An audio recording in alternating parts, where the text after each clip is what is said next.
Salut à tous, c'est BizBiz. Alors aujourd'hui l'épisode 97 du Zap Image. Comme d'habitude, j'ai cherché des images de foot d'actualité ou des images anciennes. On en parle un peu et c'est parti. Donc la première photo, on va parler de Evra. Donc il y a 11 ans, aujourd'hui Manchester United a signé Patrice Evra pour 5,5 millions de livres. Donc en fait il jouait à l'AS Monaco avant. Donc voilà, il y a 11 ans jour pour jour. Il a signé à Manchester United. Donc c'est le club où il a fait le plus longtemps durant sa carrière. Après bien sûr il allait à la Juventus. Et là je crois qu'il va partir de la Juve parce que voilà, il ne le fait pas jouer l'entraîneur de la Juventus. Donc il pourrait revenir à Manchester United. Voilà, parce que j'ai entendu ça, bien sûr c'est des rumeurs. Ça m'étonnerait qu'il revienne là-bas. Ou sinon il pourrait aller dans un, je crois, West Ham en Angleterre. On verra bien où se dirige Patrice Evra. Et c'est vrai que regardez cette tête de genou qu'il avait avant. Maintenant c'est vrai que ça a fait, bon, il est plus ancien. Il avait joué un petit peu en équipe de France. Là c'est ces temps-ci, mais bon maintenant je pense que ça commence à être plutôt dur pour lui d'avoir une place bien sûr dans cette équipe-là. Mais bon, Patrice Evra a quand même fait une très bonne carrière. Ensuite une déclaration de Cristiano Ronaldo lors de la cérémonie The Best. Donc il a dit: je voulais devenir le meilleur et j'ai réussi. Il n'y a personne au-dessus de moi. Donc c'est ce qu'il a dit. Après voilà, il y a peut-être les pros bien sûr CR7. Voilà, vous allez être d'accord avec lui. Les pros Messi. Voilà, vous allez être contre lui. Et moi je pense quand même que Messi, pour moi les gars, après c'est mon point de vue. Vous voyez, par exemple hier j'ai dit mon point de vue que Griezmann méritait d'être dans la Totti. Il y en a plein qui n'étaient pas d'accord, les gars, je respecte. Voilà. Donc là pour moi les gars, Messi, pour moi il est au-dessus de Cristiano Ronaldo. Donc voilà, qui dit ça. Après bon, c'est voilà, chacun dit bien sûr ce qu'il veut. Ensuite regardez le partage des votes lors de la cérémonie The Best. Donc on voit que 25% des votants sont les capitaines des sélections, 25 sont les entraîneurs des équipes nationales, 25 sont des supporters et 25 des représentants de médias. Donc regardez à peu près tout le monde, enfin qui a voté pour qui en fait. Donc le premier nom, à chaque fois un joueur pouvait noter le premier. Donc le premier gagnait 5 points, le deuxième 3 points et le troisième il gagnait 1 point. Donc regardez à peu près tout le monde qui a voté. Donc voilà, c'est tous les capitaines on peut dire des grosses nations. Donc on voit que Ramos, il a voté pour Ronaldo, normal, c'est son coéquipier au Real. Donc à mon avis, ouais, enfin surtout ces votes là les gars, ils sont privilégiés par rapport aux sélections, voilà, ou au club où ils jouent. Donc vous pouvez voir, il n'y a pratiquement aucune surprise. On voit que Deschamps il a voté pour Griezmann en premier, Ronaldo au deuxième, Messi.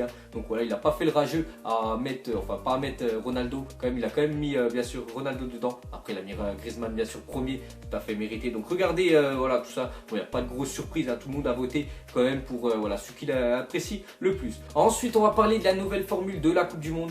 Donc moi les gars, je vais vous donner rapidement mon point de vue. Pour moi c'est encore n'importe quoi ce qu'ils ont fait la FIFA. Après voilà, 48 équipes, ça veut dire il y aura plus d'équipes, il y aura plus de matchs. Mais voilà, moi ils ont fait ça, c'est juste pour l'argent. Parce que plus il y a de matchs les gars, voilà, c'est simple, plus il y a de matchs, plus il y a d'argent qui vont rentrer pour la FIFA, pour voilà, toutes les organisations, pour les droits TV, tous les trucs comme ça. Donc c'est juste pour l'argent, voilà, qu'ils ont fait plus, voilà, qu'il y a plus d'équipes. Parce que maintenant, enfin là, les Coupes du Monde, à partir de maintenant, elles avaient que 32 équipes. Et maintenant voilà, ils ont rajouté 16 équipes en plus. Voilà, moi je trouve ça n'importe comment. Vous mettrez bien sûr en commentaire. Donc il y a plusieurs choses voilà, qui vont changer. Donc voilà, c'est des groupes de 3 déjà. Donc c'est des groupes de 3 et il n'y aura que les 2 premiers qui vont passer. Donc voilà, c'est vraiment plutôt, il faut vraiment être nul pour pas passer. C'est vraiment les toutes petites équipes qui passeront pas. Mais voilà, je trouve ça vraiment pas super.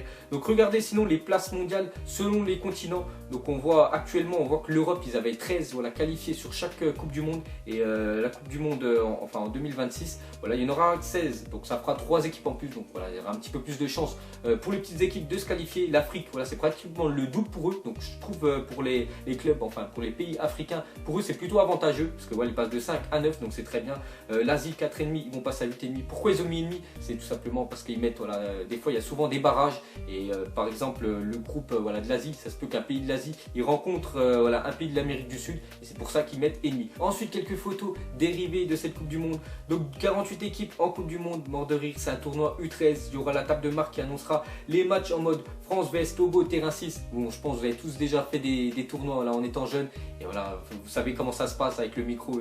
Donc ça va se passer comme ça, je pense. Donc c'est vraiment voilà, qu'il y a trop d'équipes. Pour moi, il y a trop d'équipes. C'est très bien comme c'était avant. Et là, voilà, ils essaient encore de changer tout simplement pour gagner plus de fric. Voilà, c'est simple. Et sinon, l'album Panini de la Coupe du Monde 2026. Donc déjà, avant, voilà, il y a déjà pas mal de pages. Regardez, bon là, ils ont exagéré bien sûr, mais regardez, ça va ressembler à quoi, vu que voilà, il va falloir mettre encore plus de personnages, plus de joueurs bien sûr dans ces Coupes du Monde là. Ensuite, on va parler de Lionel Messi et de sa statue à Buenos Aires. Donc regardez, en fait, elle a été vandalisée lundi. Donc on ne sait pas encore voilà, la police ne sait pas encore qui a fait ça. Donc en fait ils ont volé toute la partie supérieure de son corps. Donc on voit maintenant plus que les jambes. Ils ont laissé les jambes. Peut-être les gars c'était un fan de Lionel Messi ou voilà c'était un fan plutôt de Cristiano Ronaldo. Donc il a pété la statue, il l'a peut-être amené chez lui. Donc on voit en fait ils avaient fait ces statues là. Parce que Messi quand il avait annoncé sa retraite voilà, internationale, je me souviens quand c'était après le match Chili, l'Argentine je crois qu'ils avaient perdu au péno. Donc ils avaient fait cette statue là pour essayer de leur faire revenir. Donc ça avait marché vu qu'il a pris, enfin il est retourné en sélection argentine. Donc on voit qu'il a été vandalisé. Après bien sûr on ne sait pas qui c'est. Si j'en sais plus je vous dirai ça dans le prochain Zapimage. Ensuite les gars regardez ce qui t'arrive quand tu quittes Arsenal. Donc en fait tous ces joueurs là ils ont quitté Arsenal et là la saison juste après en fait ils ont été champions voilà, champions d'Angleterre. Donc on voit Nasri il a été champion avec City, Fabregas champion avec Chelsea et Van Persie champion avec Manchester United. Donc voilà vaut mieux je pense pour les joueurs d'Arsenal de partir, d'aller dans un autre club en première ligue et comme ça voilà l'année d'après tu es déjà champion. Ensuite on va parler du bidon d'or. Donc il y a eu le ballon d'or il n'y a pas longtemps et cette fois-ci c'est le bidon d'or. Donc ça Kondogbia a été élu bidon d'oro, donc bidon d'or, une distinction qui récompense le plus mauvais joueur de Série A. Donc c'est vrai qu'à l'Inter là on n'entend plus du tout parler de lui. Je me souviens encore quand il était à l'AS Monaco. Il joue très bien et surtout Monaco aurait quand même réussi à vendre 40 millions à l'Inter. Donc pour moi c'est quand même une douille, voilà, surtout que, voilà, que 2 ans après il soit élu bidon d'or. Donc à mon avis ils vont vouloir le vendre je pense, voilà. En plus c'est marqué dans l'article qui va partir, mais je sais pas il va partir pour combien parce que 40 millions ils n'arriveront jamais à leur faire partir. Pourtant c'était vraiment un grand espoir et lui en fait Kondogbia c'est tout ou rien, c'est soit il va faire un match de monstrueux. Je me souviens avec Monaco des fois il faisait des matchs mais il était tout simplement énorme hein. Je me souviens encore de son but qu'il avait mis face à Arsenal, voilà, une frappe pratiquement de 30 mètres en pleine lucarne. Et des fois, voilà, pour 5 matchs après, il fait que de la merde, c'est pas faire une passe, pas un contrôle. Donc voilà, c'est Kondogbia, mais c'est vraiment dommage parce que pour moi, voilà, ça reste un bon joueur. Ensuite, une photo de Neymar. Donc lundi, pendant la cérémonie, hein, bien sûr, il manquait les joueurs du Barça. Et Neymar, lui, il a fait une petite séance de musculation qu'il a mis sur Instagram. Mais juste ce que je trouve un petit peu louche, regardez, c'est son pantalon. Voilà, après, c'est un legging. Bon, les garçons, ils ont le droit de mettre des leggings, bien sûr. Mais je sais pas, je le trouve vraiment moche. Hein, je sais pas ce que vous en pensez, mais voilà, il est vraiment bizarre. Voilà, après, bon, chacun, bien sûr, il fait comme il veut. Ensuite, on va parler du Real Madrid, de Zinedine Zidane. Donc déjà 279 jours que le Real n'a pas perdu un match. Hein. Donc le dernier c'était le 6 avril 2016 face à Wolfsburg, c'était en Ligue des Champions. Donc on ne sait pas encore s'il va atteindre un an, mais j'en suis sûr que le Real, voilà, vu la qualité de jeu qu'ils proposent actuellement, et même voilà, ils sont vraiment en grande forme. Hein. J'en suis sûr ils vont dépasser les 1 an. Voilà, il n'y a plus qu'à attendre le 6 avril 2017. Ensuite, regardez les 3 nommés du meilleur joueur du mois de décembre en Ligue 1.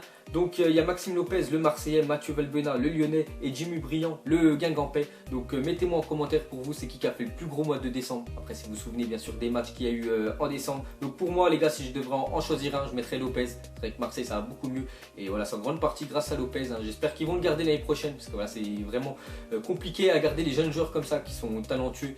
Ils veulent souvent partir en Angleterre. Donc on verra bien. Mais pour moi s'il y aurait un nom sur les 3, je mettrais Lopez. Après c'est mon point de vue. Une photo de Zidane et de Ronaldo. Donc 2 légendes du foot hein, et surtout 2 légendes du Real Madrid. Donc en fait il y a quelques temps voilà, Ronaldo il avait présenté son ballon d'or et il y avait tous les joueurs du Real Madrid qui avaient gagné un ballon d'or qui étaient présents et on voit cette photo quand, voilà, on voit quand Zidane il dit quelque chose à Ronaldo. Donc on sait ce qu'il lui a dit. Donc tu te rappelles en 2006 quand je vous ai mis la misère en quart, bien sûr il lui a pas dit ça mais c'est un texte qu'il aurait pu lui dire parce que je me souviens encore de ce match. Donc Brésil, voilà, c'était bien sûr le quart de finale de la Coupe du Monde, Brésil face à la France, 1-0 pour l'équipe de France, un but de Thierry Henry et surtout c'était l'un des plus beaux matchs de Zidane avec l'équipe de France, il était tout simplement monstrueux. Ensuite les gars, on va parler des matchs de ce week-end parce que ce week-end on peut dire qu'il y a du lourd hein, quand même. Donc il y a déjà un United face à Liverpool, pour moi c'est le plus gros match du week-end.